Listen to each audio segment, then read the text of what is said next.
ভারত বাংলাদেশ সীমান্ত লাগোয়া বাউরে পড়ে আছে বস্তা বস্তা মৃত কচ্ছপ। বিএসএফে তাড়া খেয়ে পাচারকারীরা এই কচ্ছপ ফেলে পালিয়েছে দাবি বাসিন্দাদের। সীমান্ত এলাকায় উদ্ধার হলো এত মৃত কচ্ছপ।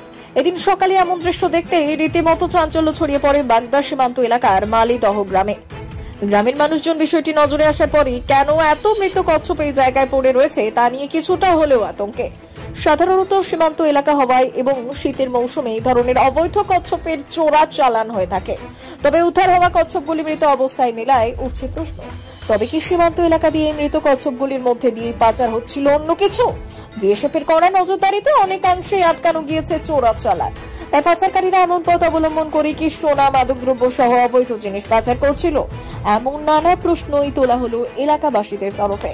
স্থানীয় প্রশাসনকেও বিষয়টি জানানো হয়েছে। গোটা ঘটনা খতিয়ে দেখা হচ্ছে। সূত্রের খবর, প্রায় 1000 মৃত কচ্ছপ উদ্ধার করেছে বিএসএফ। 4টি বস্তায় কচ্ছপগুলি উদ্ধার হয়েছে।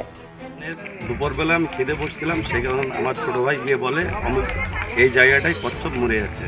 এসে ইনপোর্টে এখানে এসে দেখি এতগুলো কচ্ছপ মারা গেছে এবং অনেক কচ্ছপ এখানে আরও 4 সাইডে কচ্ছপে পড়ে যাচ্ছে। এগুলো সন্দেহমূলক দেখা গেল যে এগুলো এই ফার থেকে এসেছে কি ও ফার থেকে এসেছে, এটা কোনো নির্দিষ্টতা নেই, এইভাবে মরে পড়ে আছে। আচ্ছা, আপনারা কি সমস্যার সম্মুখীন হচ্ছেন এখন? কি সমস্যার সম্মুখীন হবো এখন? এখানে এই পচা দুর্গন্ধ, এই বিষয়। আপনারা এখন কি চাইছেন? কি চেয়েছি, এসব যেসব কাজবাজগুলো হয় সেসব কাজগুলো যেন বন্ধ হয়।